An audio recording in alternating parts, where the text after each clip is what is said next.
Audio lecture of chapter 19 उद्देश्यों द्वारा प्रबंध मैनेजमेंट बाय ऑब्जेक्टिव्स। भविष्य के बारे में भविष्यवाणी करने का श्रेष्ठतम मार्ग यही है कि इसका निर्माण किया जाए। Peter F Drucker. इनका काल है 1909 से 2005। 21वीं सदी में भारत विश्व अर्थव्यवस्था की महाशक्ति होगा की भविष्यवाणी करने वाले पीटर ड्रकर को प्रबंध का सर्वोच्च व्यक्ति, आधुनिक प्रबंध का जनक, प्रबंध दर्शन का महामानव तथा निगमित समाज का प्रतिपादक भी कहा जाता है। सामान्यतः उद्देश्यों द्वारा प्रबंध MBO की विचारधारा के प्रतिपादक के रूप में पीटर ड्रकर तथा जॉर्ज एफ ऑर्डियन का नाम लिया जाता है। पीटर ड्रकर की मुख्य पुस्तकें हैं the practice of management 1954, managing for results 1964, the effective executive 1966। उद्देश्यों द्वारा प्रबंध या MBO आधुनिक प्रबंध की एक तकनीक या एक दर्शन या एक उपागम के रूप में लोकप्रिय हो चुका है।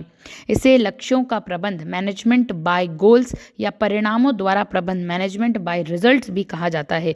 प्रबंध चिंतन के पितामह पीटर एफ ड्रकर ने अपनी पुस्तक द प्रैक्टिस ऑफ मैनेजमेंट के माध्यम से MBO दर्शन की ओर लोगों का ध्यान अपनी ओर खींचा तथा इसे स्वनियंत्रण के साथ जोड़ते हुए स्पष्ट किया कि किसी भी संगठन के अंदर कार्यरत कार्मिकों द्वारा किए जाने वाले सभी कृत्यों तथा सीधा संबंध उस संगठन के व्यावसायिक लक्ष्यों की ओर होना चाहिए। पीटर ड्रकर तथा ऑर्डियन MBO के प्रवर्तक माने जाते हैं। सन 1954 में प्रोशले ने MBO परिणामों द्वारा प्रबंध नाम दिया था। ड्रकर के अतिरिक्त हैरोल्ड क्यून्स और ओडोनेल डेल डी मैकॉन्की तथा जॉर्ज एस ऑर्डियन ने इस उपागम को आगे बढ़ाया। रेंसिस लिंकर्ट ने MBO के स्थान पर समूह उद्देश्यों द्वारा प्रबंध MBGO की अनुशंसा की है।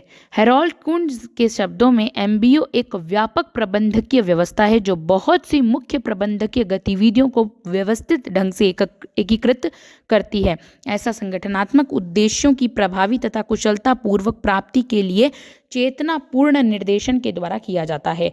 डेल डी मैकॉन्की के अनुसार MBO प्रबंधकीय नियोजन तथा मूल्यांकन का एक उपागम है जिसमें एक वर्ष या किसी समय सीमा के विशिष्ट लक्ष्य प्रत्येक प्रबंध के लिए निर्धारित किए जाते हैं ताकि संगठन के एकमेव लक्ष्य को प्राप्त किया जा सके। इस प्रकार MBO वह उपागम है जो यह निश्चित करता है कि संगठन के लक्ष्यों की प्राप्ति में कार्मिकों के कार्यों तथा गतिविधियों को कैसे जोड़ा जाए। संगठन में कार्य करते हुए कार्मिक बहुत से कृत्य निष्पादित करते हैं किंतु यह कृत्य हमेशा उद्देश्यपूर्ण तथा सार्थक नहीं होते क्योंकि कभी इस दिशा में चेतना पूर्वक सोचा ही नहीं जा सकता। MBO का दर्शन इस तथ्य पर आधारित है कि प्रत्येक कार्मिक, विशेषतः उच्च प्रबंधक, को यह बोध हो कि उसके संगठन के लक्ष्य उससे किस प्रकार के कार्य निष्पादन की अपेक्षा करते हैं। कैरेक्टरिस्टिक्स ऑफ MBO यह प्रबंध की विचारधारा, दृष्टिकोण या उपागम के साथ साथ एक दर्शन, फिलॉसफी है। इसमें मुख्य बल कार्मिकों या इकाइयों हेतु उद्देश्यों के निर्धारण तथा उनकी प्राप्ति पर दिया जाता है। निर्धारित किए गए उद्देश्य संगठन के अंतिम लक्ष्य के तारतम्य रखते हैं। चतुर्थ है उद्देश्यों की प्राप्ति या कार्य निष्पादन की समय समय पर समीक्षा तथा मूल्यांकन किया जाता है। यह उपागम संगठन के आंतरिक नियंत्रण, एकीकरण सहित कार्मिकों के लिए स्वनियंत्रण का कार्य भी करता है। उद्देश्यों का निर्धारण सभी कार्मिक, प्रबंधक तथा अधीनस्थ मिलकर करते हैं, अतः यह सहभागिता पर आधारित तकनीक है। इस उपनाम के अंतर्गत संसाधनों का वितरण, सत्ता का प्रत्यायोजन तथा संगठन की प्रक्रियाओं का निर्धारण तार्किक तथा एकीकृत स्वरूप में होता है, अतः कार्य कुशलता में वृद्धि होती है। डेल डी मैकॉन्की ने MBO के निम्नांकित तत्व बताए हैं। पहला है उद्देश्य, दूसरा नियोजन, तीसरा प्रबंधकीय निर्देशन एवं गतिविधियां, चतुर्थ है नियंत्रण और पांचवा है प्रत्युत्तर, प्रक्रिया, प्रोसेस। MBO एक जटिल उपागम है जिसे प्रत्येक संगठन के संदर्भ में समझना तथा क्रियान्वित करना सहज कार्य नहीं है। फिर भी इसकी प्रक्रिया के मुख्य चरण तथा आधारभूत तथ्य चिंतन योग्य अवश्य हैं। यदि सरकारी संगठनों में MBO को भली प्रकार क्रियान्वित कर लिया जाए तो निसंदेह क्रांतिकारी परिवर्तन आ सकते हैं। MBO प्रक्रिया के मुख्य चरण प्रकार है इस प्रकार है। पहला है उद्देश्यों को परिभाषित करना तथा उनका निर्धारण करना। यह सबसे जटिल तथा महत्वपूर्ण चरण है क्योंकि एमबीओ का मुख्य तत्व उद्देश्य है। सामान्यतः ऑब्जेक्टिव या लक्ष्य, एम, पर्पज, प्रयोजन तथा मिशन यानी मिशन को समानार्थक रूप से प्रयुक्त किया जाता है। यद्यपि इन सभी शब्दों का अर्थ भिन्न भिन्न है तथापि आम प्रचलन में इनका प्रयोग होने से यह एक दूसरे के पर्याय बन गए हैं। सामान्यतः लक्ष्य को अंतिम उद्देश्य माना जाता है जबकि लक्ष्य को पाने के लिए अन्य कई विशिष्ट उद्देश्य अपनाए जा सकते हैं। एजुकेशनल टेक्नोलॉजी, शैक्षिक प्रौद्योगिकी के विशेषज्ञों की नज़र में उद्देश्य हमेशा स्मार्ट होना चाहिए। एस यानी स्पेसिफिक, विशिष्ट लक्ष्य इसमें निहित हों, स्पेसिफिक। एम यानी मेजरेबल, इसे मापा या नापा जा सके। ए यानी अटेनेबल, इसे प्राप्त किया जा सके। आर यानी रियलिस्टिक, इसमें वास्तविक का पुट हो। तथा टी यानी टाइम बॉन्ड, यह समयबद्ध हो। एमबीओ में यह प्रश्न महत्वपूर्ण होते हैं कि हमारा संगठन किस लिए कार्य कर रहा है, हमारा दृष्टिकोण क्या होना चाहिए और क्या हमारी गतिविधियां संगठन के लक्ष्य के अनुरूप हैं इत्यादि। उद्देश्यों के निर्धारण में कब, क्या, क्यों, कैसे, कौन, कहाँ इत्यादि प्रश्नों के उत्तर सम्मिलित होते हैं। सामान्यतः उद्देश्यों का निर्धारण संगठन के उच्च स्तर पर किया जाता है और उनका प्रवाह नीचे की ओर आता है। दूसरा है महत्वपूर्ण क्षेत्रों की पहचान। संगठन की सफलता तथा प्रभावशीलता से संबंधित वे क्षेत्र जिनके आधार पर परिणामों का मूल्यांकन होता है वे महत्वपूर्ण क्षेत्र कहलाते हैं। संगठन के उद्देश्य तथा नियोजन मिलकर महत्वपूर्ण क्षेत्रों की पहचान करते हैं। पीटर ड्रकर ने व्यावसायिक संगठनों के संदर्भ में लाभदेता, बाजार में पहचान, नवाचार, उत्पादकता, कार्मिकों के निष्पादन, वित्तीय एवं भौतिक संसाधनों, प्रबंधकों के निष्पादन तथा जनता के प्रति संगठन की जिम्मेदारियों को मुख्य क्षेत्र माना है। तीसरा है अधीनस्थों हेतु लक्ष्यों का निर्धारण।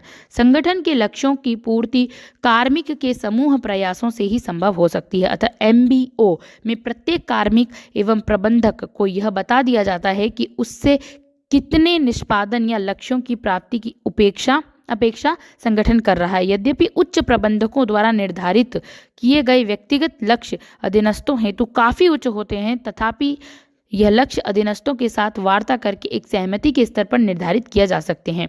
चौथा है संसाधनों का निश्चय। उद्देश्यों के निर्धारण हो जाने के पश्चात यह आवश्यक है कि उनकी प्राप्ति हेतु भौतिक, मानवीय, तकनीकी, वित्तीय संसाधनों का निर्धारण किया जाए ताकि सफलतापूर्वक संगठन के उद्देश्य या लक्ष्य पूरे हो सकें। पांचवा है परिणामों की समीक्षा एवं मूल्यांकन।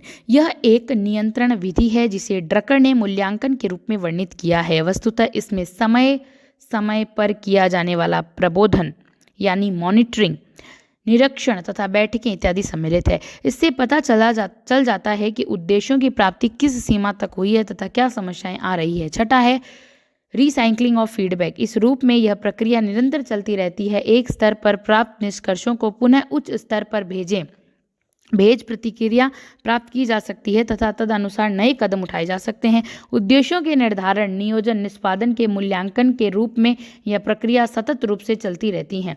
जहां तक एमबीओ उपागम के लाभों का प्रश्न है, यह कुशलता, उत्पादन, निष्पादन, प्रभावशीलता, स्पष्टता तथा संतुष्टि में वृद्धि करने के अतिरिक्त संगठनात्मक परिवर्तन एवं विकास का आधार भी है। इसलिए पीटर ड्रकर ने एमबीओ को अभिप्रेरणा के वाई सिद्धांत के रूप में वर्णित किया।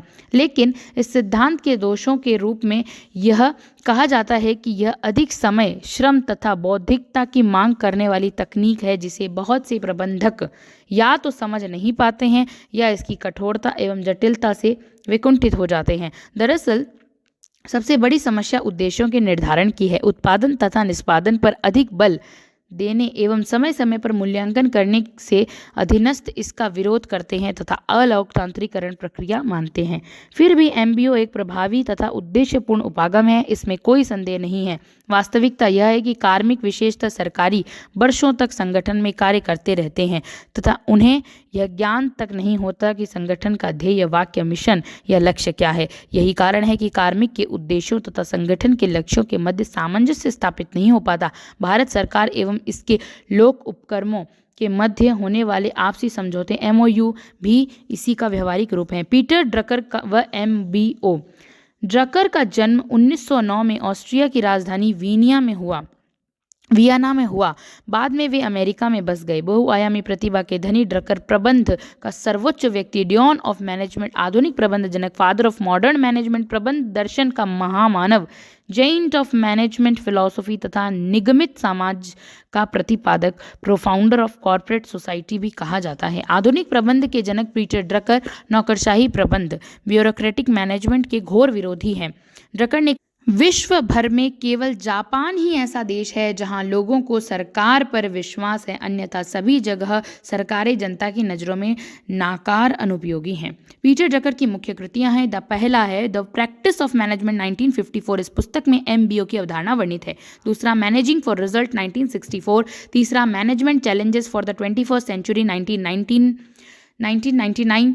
चौथा है the effective executive in action 1966। पांचवा है the future of industrial man 1942। MBO and Drucker प्रबंध जगत में MBO की अवधारणा को विकसित करने व इसे लोकप्रिय बनाने का श्रेय प्रसिद्ध प्रबंध शास्त्री तथा प्रबंध दर्शन के महामानव पीटर ड्रकर को है।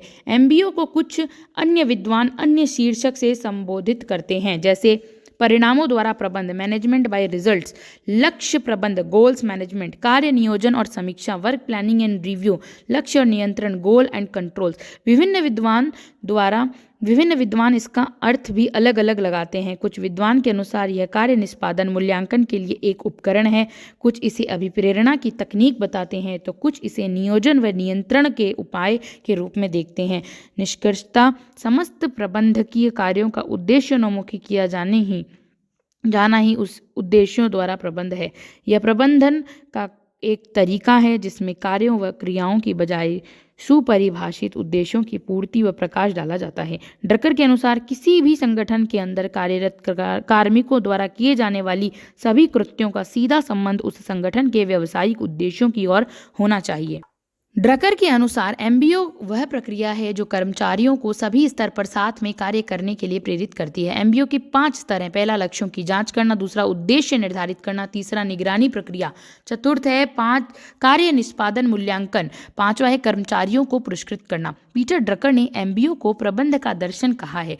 उनके शब्दों में यह प्रबंध के कार्य की विचारधारा पर आधारित है। यह प्रबंध की विशिष्ट आवश्यकताओं तथा प्रबंधकों द्वारा सामना की जाने वाली कठिनाइयों पर आधारित है। यह मानवीय क्रिया, मानवीय व्यवहार व मानवीय अभिप्रेरणा के विचार पर आधारित है। ड्रकर का MBO सिद्धांत अभिप्रेरणा, मोटिवेशन की दिशा में किया गया चिंतन माना जाता है।